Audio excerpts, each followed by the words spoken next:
ইরানের রাজনীতিতে ও সামরিক অঙ্গনে এক অস্বাভাবিক নীরবতা। টানা ৩৭ বছরের একটি ঐতিহ্য ভেঙে দিলেন দেশটির সর্বোচ্চ ধর্মীয় নেতা আয়াতুল্লাহ আলী খামেনি। বিমান বাহিনীর কমান্ডারদের সঙ্গে বহুল আলোচিত বার্ষিক সভায় এবার আর দেখা গেল না তাকে। এই অনুপস্থিতি এখন জন্ম দিয়েছে প্রশ্ন, জল্পনা আর গভীর কৌতূহলের।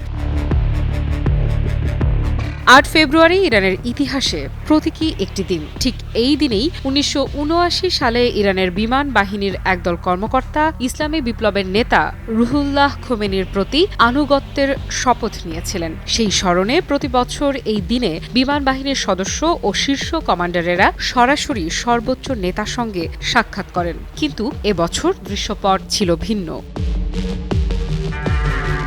ভারত ভিত্তিক সংবাদ মাধ্যম এনডিটিভি ওয়ার্ল্ডের তথ্য অনুযায়ী খামেনির পরিবর্তে বৈঠকে উপস্থিত হন ইরানের সশস্ত্র বাহিনীর প্রধান major general Abdur Rahim Musavi. তিনি বিমান বাহিনীর কমান্ডারদের সঙ্গে সাক্ষাৎ করেন। বাইরে থেকে এটি নিয়মিত এক বৈঠক মনে হলেও ভেতরের বার্তাটি ছিল ব্যতিক্রমী, কারণ দেশটির শক্তি সর্বোচ্চ ধর্মীয় নেতা খামেনি ছিলেন অনুপস্থিত।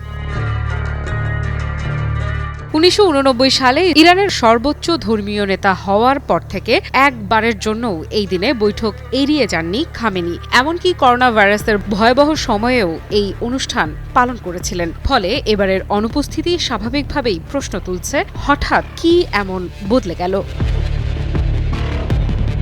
এ বিষয়ে যুক্তরাজ্য ভিত্তিক সংবাদ মাধ্যম ইরান ইন্টারন্যাশনালের প্রতিবেদনে বলা হয়েছে, খামেনির না আসা নিয়ে ইতোমধ্যেই দেশটির রাজনৈতিক ও নিরাপত্তা মহলে নানা গুঞ্জন শুরু হয়েছে। অনেকেই প্রশ্ন তুলছেন, এটি কি নিছকই একটি সিদ্ধান্ত, নাকি এর পেছনে রয়েছে গভীর নিরাপত্তা উদ্বেগ?